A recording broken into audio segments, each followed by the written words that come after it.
Doctor Radhakisan Pawar यांच्या अहवालामध्ये दीनानाथ रुग्णालय, ससून रुग्णालय आणि सूर्य हॉस्पिटल असे तिघांच्याही रिपोर्टचा आधार, याशिवाय धर्मादाय आयुक्तांचा अहवाल आज मिळणार आहे. रुग्णालय डिपॉझिट मागत नाही, पण त्या दिवशी गर्भवती महिलेकडे 10 लाख रुपयांचे डिपॉझिट मागितलं. मंगेशकर रुग्णालयाचे डीन डॉक्टर केळकर यांची कबुली आहे. दीनानाथ रुग्णालयाच्या प्रकरणी डॉक्टर घैसास यांचा राजीनामा. डॉक्टर घैसास यांच्याकडे सुरू होते तनिषा भिसे यांचे उपचार. रुग्णालयाची बदनामी नको म्हणून राजीनाम्याचा निर्णय. पुण्यामधील दीनानाथ मंगेशकर रुग्णालयाच्या हलगर्जीपणामुळे तनिषा भिसे यांचा मृत्यू. या संदर्भामध्ये डॉक्टर घैसास आणि टीमवरती गुन्हा दाखल करावा, भाजपचे आमदार अमित गोरखे यांची मागणी. प्रकाश आंबेडकर आज छत्रपती संभाजीनगरच्या दौऱ्यावर. आज सोमनाथ सूर्यवंशी यांच्या केसच्या सुनावणीला स्वतः प्रकाश आंबेडकर न्यायालयामध्ये सूर्यवंशी यांच्या कुटुंबियांची बाजू मांडतील. सतीश सालियन यांचे वकील निलेश ओझांच्या विरोधात मुंबई उच्च न्यायालयाकडून सुमोटो अवमान याचिका दाखल. मुख्य न्यायमूर्तींच्या अध्यक्षतेखाली आज तातडीची सुनावणी होणार आहे. कुणाल कामराच्या याचिकेवरती उच्च न्यायालयामध्ये आज सुनावणी. कामराची गुन्हे रद्द करण्यासाठी मुंबई उच्च न्यायालयामध्ये धाव. अटकेपासून संरक्षण हवं असल्यास अटकपूर्व जामिनाचा अर्ज द्या, कोर्टाचं म्हणणं आहे. कुणाल कामराला मद्रास हायकोर्टानं दिलेला दिलासा कायम. कामरानं दाखल केलेल्या याचिकेवरील सुनावणी 17 एप्रिलपर्यंत तहकूब. मला डिलिस्ट करू नये, माझ्या प्रेक्षकांच्या डेटाची माहिती मला द्या. कुणाल कामराची बुक माय शोला पत्र लिहून मागणी. प्रशांत कोरटकरचा कळंबा कारागृहामधला मुक्काम वाढलाय. आता 9 तारखेला त्याच्या जामिनावरती निर्णय होईल. अक्षय शिंदे एन्काउंटर प्रकरणामध्ये पोलीस केवळ सॉफ्ट टार्गेट. पोलिसांवरती दबाव नेमका कोणी आणला? अक्षयचं एन्काउंटर कोणी करायला लावलं याची माहिती घ्यावी लागेल, वकील असीम सरोदेंची प्रतिक्रिया. बदलापूर फेक एन्काउंटर प्रकरणी दोषी पोलीस अधिकाऱ्यांवरती गुन्हे दाखल करण्याचे सरकारला आदेश. हा एन्काउंटर बनावट असल्याची भूमिका जाहीरपणे मांडली होती. अनिल देशमुखांचं वक्तव्य. अक्षय शिंदे प्रकरणामधील उच्च न्यायालयाने दिलेल्या निर्णयाचं स्वागत. अक्षय शिंदेला गोळ्या घालणं चुकीचं, या विरोधामध्ये मी पहिल्या दिवशी भूमिका घेतली होती. जितेंद्र आव्हाड यांची प्रतिक्रिया. अक्षय शिंदेला कायद्यानं शिक्षा होणं अपेक्षित होतं, मात्र निवडणुका डोळ्यांसमोर ठेवून सरकारनंच पोलिसांकरवी एन्काउंटरच्या नावाखाली अक्षयची हत्या केली आहे, रोहित पवारांचा आरोप. सुदर्शन घुलेची महादेव गीतेला तुरुंगामध्ये धमकी. महादेव गीतेच्या पत्नी मीरा यांची माहिती. तुम्ही आणि आम्ही आतमध्ये असल्यामुळे वाचलात, बाहेर भेटला असतात तर संतोष देशमुख यांच्यापेक्षा वाईट हाल केले असते, अशी धमकी. मुख्यमंत्री तीर्थदर्शन योजना बंद होणार नाही. राज्य सरकारकडे योजना चालू ठेवण्याइतपत पैसा आहे. मुख्यमंत्री तीर्थदर्शन योजनेवरती संजय शिरसाट यांचं स्पष्टीकरण. राज्य मंत्रिमंडळाची आज मंत्रालयामध्ये बैठक होते. बैठकीमध्ये मागील मंत्रिमंडळाच्या बैठकीत घेतलेले निर्णय कायम केले जाणार. बाईक टॅक्सी संदर्भातला निर्णय सुद्धा कायम ठेवला जाईल. आणखी काही महत्त्वाचे निर्णय घेतले जातील. अहमदाबादमध्ये आज काँग्रेस कार्यकारिणीची बैठक. पक्षामध्ये नवसंजीवनी आणण्यासाठी आणि संघटनेच्या कामकाजामधल्या बदलांशी संबंधित नव्या रणनीतीच्या संदर्भात विचारमंथन सुद्धा केलं जाईल. सुनील तटकरे यांची आज अल्पसंख्याक विभागाच्या पदाधिकाऱ्यांसोबत बैठक. अजित पवार देखील या बैठकीला उपस्थित राहण्याची शक्यता. मोदी पंतप्रधान पदाचा 2025चा कार्यकाळ पूर्ण करतील की नाही, खासदार संजय राऊत यांच्याकडून शंका उपस्थित. ट्रम्प यांच्या विरोधामध्ये अमेरिकेमधली जनता रस्त्यावर, भारतामधली जनता रस्त्यावरती सुद्धा उतरणार आहे. राऊतांचा मोदींना कोचकटोला. संजय राऊतांनी करमणुकीसाठी अर्थशास्त्रावरती बोलू नये, भाजपच्या विश्वास पाठक यांचं संजय राऊत यांना प्रत्युत्तर. 2029 मध्ये आदित्य ठाकरे हे मुख्यमंत्री होतील, माजी खासदार चंद्रकांत खैरे यांचा दावा. मैदान अभी आगे है, हम फिर वापस आने वाले हैं, खैरेंचं वक्तव्य. एकनाथ खडसेंच्या विरोधात वकील गुणरत्न सदावर्ते यांची राष्ट्रीय महिला आयोगाकडे तक्रार. विधान परिषदेमध्ये खडसेंनी महिला अधिकाऱ्याची बदनामी केली. गिरीश महाजनांची सुद्धा नाहक बदनामी केल्याचा आरोप. मनसेचे नाशिक जिल्हा उपाध्यक्ष मनोज घोडगे यांचा गुणरत्न सदावर्तेंना फोन. Audio clip viral. राज ठाकरेंवरती टीका केली तर रस्त्यावरती फिरू देणार नाही, मनसेचा इशारा. राज ठाकरे आणि मनसेच्या विरोधामध्ये सर्वोच्च न्यायालयामध्ये याचिका दाखल. उत्तर भारतीय विकास सेना पक्षाचे अध्यक्ष सुनील शुक्लांची याचिका. राज ठाकरे उत्तर भारतीयांच्या विरोधामध्ये द्वेष पसरवत असल्याचा आरोप.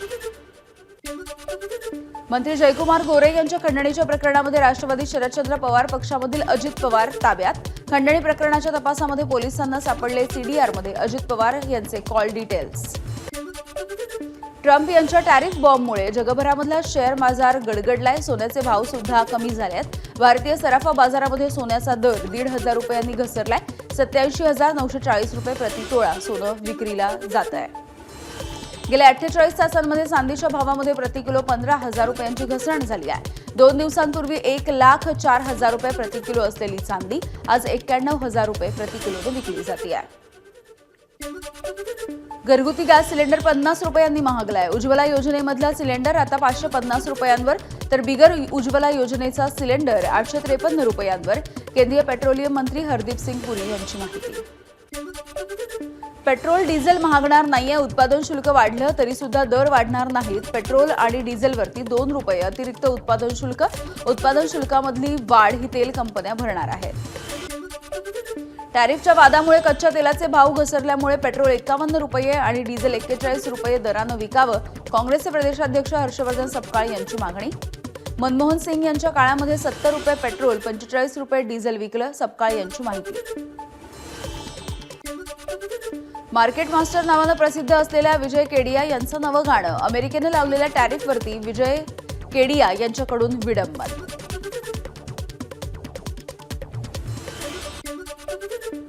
शिर्डीमध्ये 3 दिवसीय रामनवमी उत्सव काळामध्ये जमा झालेल्या दानाची मोजदाद. प्रत्येक वर्षी रामनवमी उत्सव काळामध्ये विविध माध्यमातून कोट्यवधी रुपयांचं दान जमा होतं. नाशिकच्या गोदावरी नदीमधल्या प्रदूषणाच्या मुद्द्यावरती आज मनसेचं आंदोलन. रामकुंडामधल्या पाण्यामध्ये उतरून साधू महंतांच्या उपस्थितीमध्ये आंदोलन केलं जाणार आहे. दिव्यांगांच्या रोजगारासाठी धोरण आणलं जाईल. दिव्यांगांच्या सर्वांगीण विकासासाठी नवनवीन योजना धोरणांची निर्मिती करण्याचे मुख्यमंत्र्यांचे आदेश. केंद्रीय सामाजिक न्याय मंत्री रामदास आठवले आज जळगाव जिल्ह्याच्या दौऱ्यावर. रिपाई पक्षाच्या कार्यकर्ता मेळाव्याच्या निमित्तानं हा दौरा होणार आहे. राष्ट्रवादीच्या आमदार सना मलिक शेख आज परभणीच्या दौऱ्यावरती. महानगरपालिकेमधील राष्ट्रवादीच्या अनेक नगरसेवकांच्या घरी जाऊन त्या भेट देतील. सावली विश्रामगृहामध्ये बैठक होणार आहे. मुंबईमध्ये शिवसेना मनसेच्या नंतर आता भाजपकडून मराठी भाषेचे वर्ग. गोरेगाव विधानसभेचे उपाध्यक्ष संदीप जाधव यांच्या माध्यमातून मराठी भाषा संवाद वर्ग. भारताचा माजी क्रिकेटर केदार जाधवची राजकारणामध्ये एंट्री. केदार जाधव आज भाजपमध्ये प्रवेश करणार आहे. मुख्यमंत्री देवेंद्र फडणवीस, प्रदेशाध्यक्ष चंद्रशेखर बावनकुळे यांच्या उपस्थितीमध्ये पक्षप्रवेश. ठाण्यामधल्या अंबेमाता मंदिरामध्ये तसंच कोपरीमधल्या गुरुद्वाराला जाऊन उपमुख्यमंत्री एकनाथ शिंदे यांनी दर्शन घेतलंय आणि या दर्शनाच्या नंतर शिंदेंनी पाणीपुरीचा आस्वाद घेतलाय.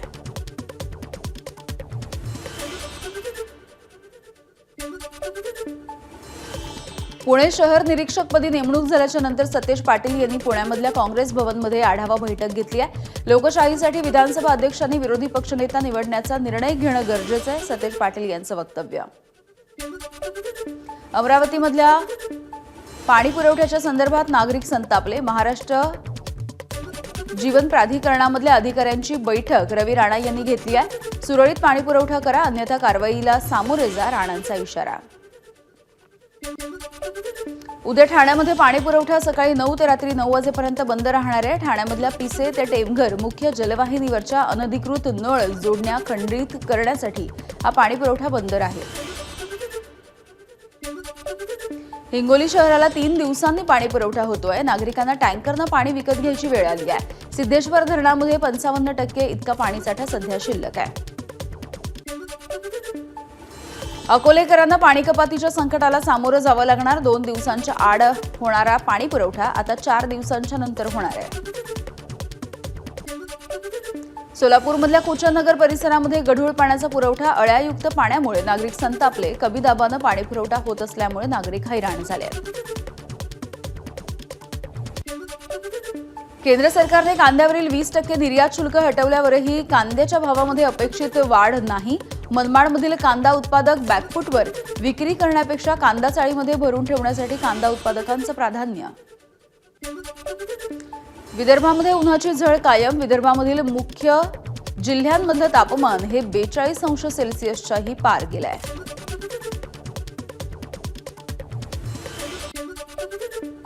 नागपूरमध्ये पारा 42 अंशांवर, भविष्यामध्ये नागपुरातला पारा 45 अंशांपर्यंत जाण्याची शक्यता. तापमान वाढीच्या पार्श्वभूमीवरती नागपूर पालिका अलर्टवर. परभणीमध्ये गेल्या 2 दिवसांपासून तापमान 41.03 अंशांवर. सलग 2 दिवस तापमान 40च्या पार गेल्यामुळे सगळीकडे प्रचंड उकाडा. सलग दुसऱ्या दिवशी नाशिकचा पारा 40 अंशांच्या पार. नाशिकमध्ये 40.3 अंश सेल्सिअस इतक्या तापमानाची नोंद. यवतमाळ जिल्ह्यामध्ये उष्णतेचा पारा 42.4 अंशांवर. यवतमाळमध्ये वर्षातल्या उच्चांकी तापमानाची नोंद. अकोल्यामध्ये सर्वाधिक तापमानाची नोंद झाली. अकोल्याचा पारा 44.2 अंशांपर्यंत गेला होता. दरम्यान जिल्हा प्रशासनाने नागरिकांना उन्हापासून संरक्षण करण्यासाठी उपाययोजना सुचवल्या. कर्जमाफी करण्यासाठी नकार देणाऱ्या सरकारवरती फसवणुकीचा गुन्हा दाखल करा. जळगावमधील शेतकरी संघटनेची मागणी आहे. यावेळेला पोलीस अधीक्षक कार्यालयाच्या बाहेर शेतकऱ्यांकडून निदर्शनं. केंद्रीय कृषी मंत्री शिवराज सिंग चौहान आणि माणिकराव कोकाटे नंदुरबारच्या दौऱ्यावर. यावेळी त्यांना कर्जमाफीच्या मुद्द्यावरून जाब विचारायला गेलेल्या ठाकरेंच्या सेनेचे जिल्हाप्रमुख पंडित माळी यांना पोलिसांनी ताब्यात घेतलं.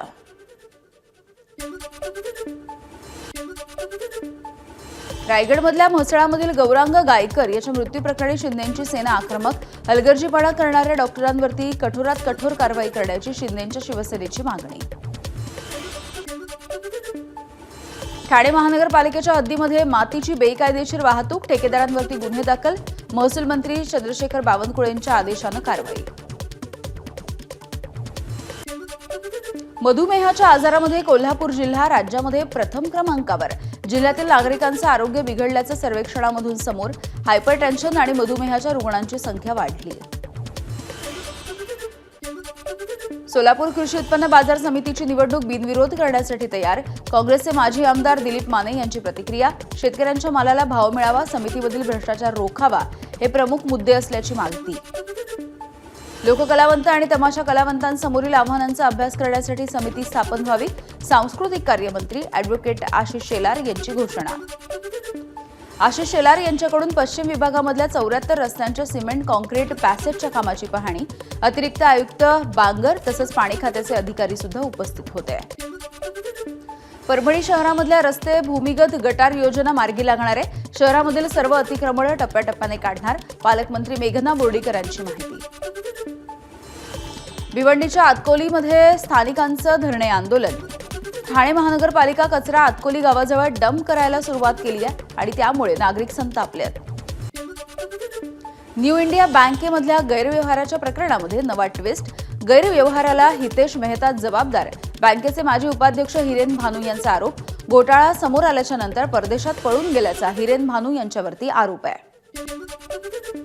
तहबूर राणाला अमेरिकेच्या सर्वोच्च न्यायालयाचा झटका. राणाची प्रत्यार्पण रोखण्याची याचिका फेटाळली. 27 फेब्रुवारीला अमेरिकेच्या सर्वोच्च न्यायालयामध्ये राणानं प्रत्यार्पण थांबवण्यासाठी याचिका दाखल केली होती. अहमदाबादमध्ये अखिल भारतीय काँग्रेस कमिटीचं अधिवेशन. गुजरातमध्ये 64 वर्षांनी काँग्रेस कमिटीची बैठक. भविष्यामधल्या रणनीतीवरती बैठकीत चर्चा होईल. दिल्लीच्या मयूर विहार मेट्रो स्टेशनवरून उडी घेऊन तरुणाचा आत्महत्येचा प्रयत्न. या तरुणावरती रुग्णालयामध्ये सध्या उपचार सुरू आहेत.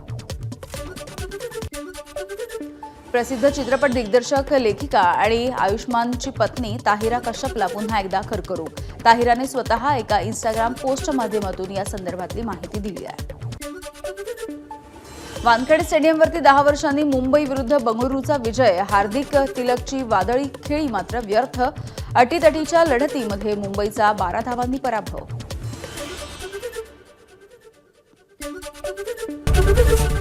एबीपी माझा, उघडा डोळे बघा नीट.